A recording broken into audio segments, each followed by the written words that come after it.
মিজানের মাধ্যমে বান্দার প্রত্যেকটা নেক এবং বদ আমল, ভালো এবং খারাপ কথা, এমনকি ভালো এবং খারাপ নিয়ত, এই সবগুলোকে আল্লাহ পাক রব্বুল আলামিন ওজনের মধ্যে আনবেন।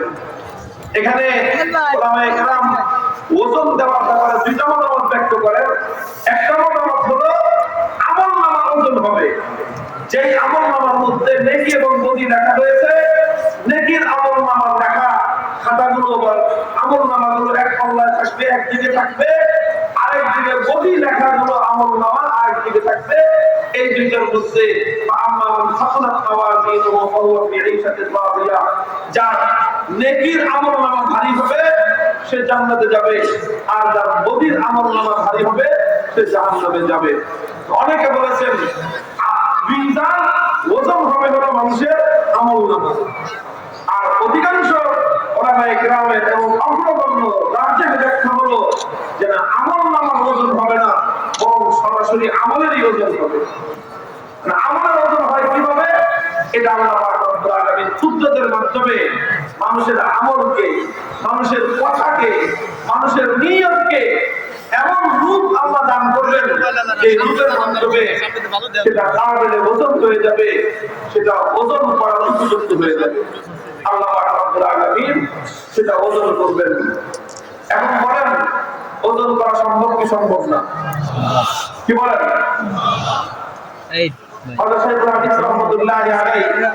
এই জায়গায় একটা গল্প শুনেছেন যে আমল, মানুষের কওল, মানুষের আমল, মানুষের কথা, মানুষের নিয়ত, এগুলো ওজন দেওয়া সম্ভব কি সম্ভব না? এটা সম্ভব, খুবই ভালোভাবেই সম্ভব।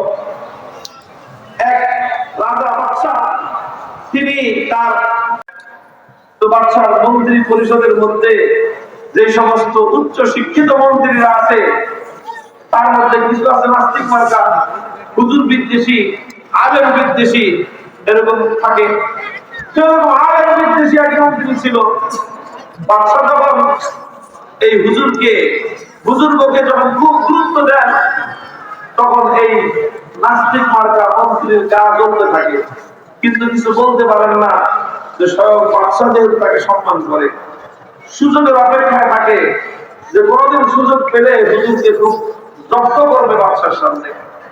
তো একদিন হয়েছে কি, বাদশার একটা ফোড়া হয়েছে, ফোড়া, বিষাক্ত ফোড়া।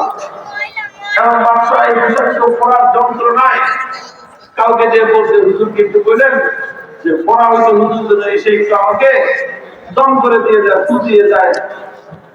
তো হুজুর আসছেন, তিনি এসে সূরা ফাতিহা পড়ছেন, আয়াতুল শিফা পড়ছেন, সব করে ধরে তিনি রুকিয়া করে দিলেন, দম করে দিলেন, ফু দিয়ে দিলেন। এই তো নাস্তিক মার্কা মন্ত্রী এটাকে একটা সুযোগ পেয়েছে। তিনি মনে করছেন যে এখনই হুজুরকে জব্দ করার সময়।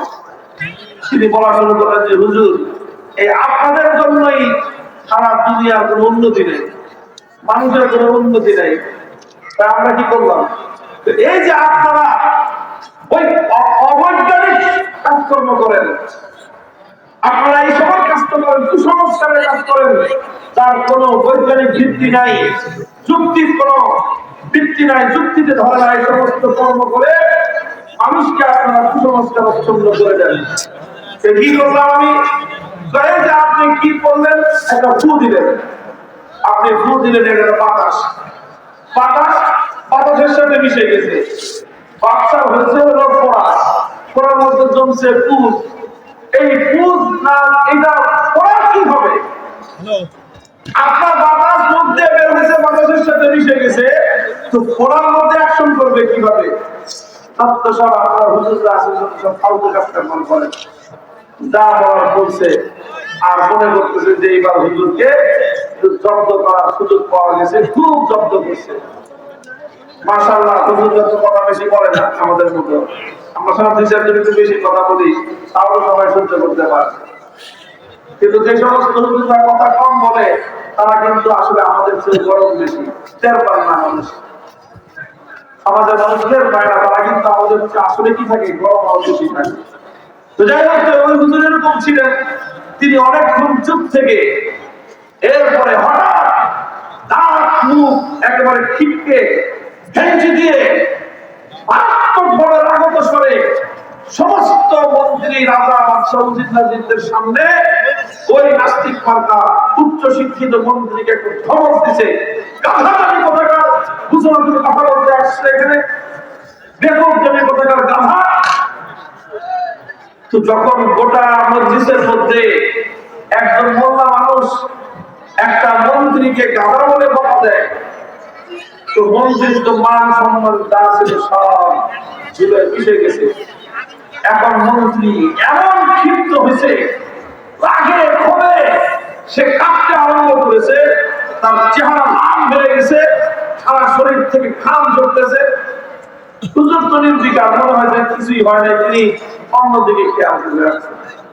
কিছুক্ষণ 5-10 মিনিট পরে হুজুর জিজ্ঞাসা করে, মন্ত্রী সাহেব কি হয়েছে আপনার, ঘটনা কি? আমি 2 শব্দের একটা কথা বলছি, গয়াকার গা গয়াকার গা গা গা কথা বলছি, বাতাস মুখ দিয়ে বেরোছে, বাতাসের সাথে মিলে গেছে। তো আপনার মতো এত বড় একজন ক্ষমতাবান মন্ত্রীর অবস্থা কেন?